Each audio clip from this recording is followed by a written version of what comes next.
in your property, you'll increase your direct bookings. Right now though, without further ado, I just wanted to quickly thank the Hostfully. They are our sponsor of the Boost Hospitality podcast. Go and check out more. Go to boostly.co.uk/guidebook. You can then go to Hostfully and get 2 months free when you put in Boostly 2M.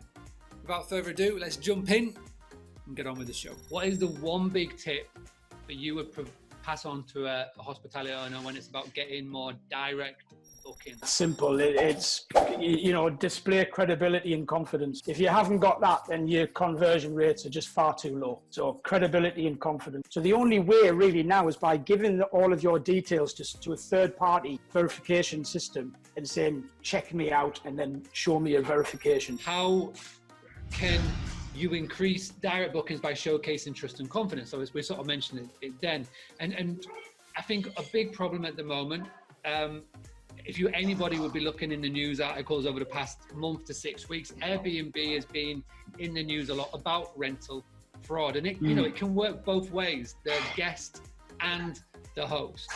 So could you just take a few minutes to explain how it works both ways for the guest and for the host, and how that fraud may harm their sort of experience? Let me start with the consumer first. So, I mean, the consumer obviously, they're booking properties through people they don't know.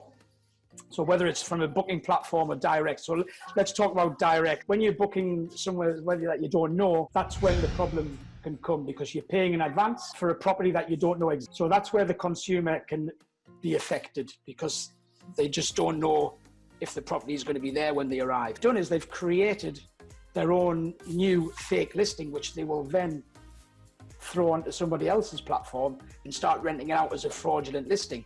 That's one of the reasons how we get with the verification process of photos. When we can Google verify where the photos are on the web, you can see whether an owner's photographs are being used in various other listings, and we can find out whether that owner is aware of that to know whether it's a fake listing or not. So there's a lot goes on behind the scenes, but I think that's the main areas of where consumers and hosts can can experience a level of fraud. So I guess the next question is, what is the one most common mistake that you've seen? I mean, you've been doing this for a long time. You've got property yourself, and now you're doing i-Prac since the middle of 2010s. What's the one mistake that you see accommodation owners make when they start to list their property online, and when it comes to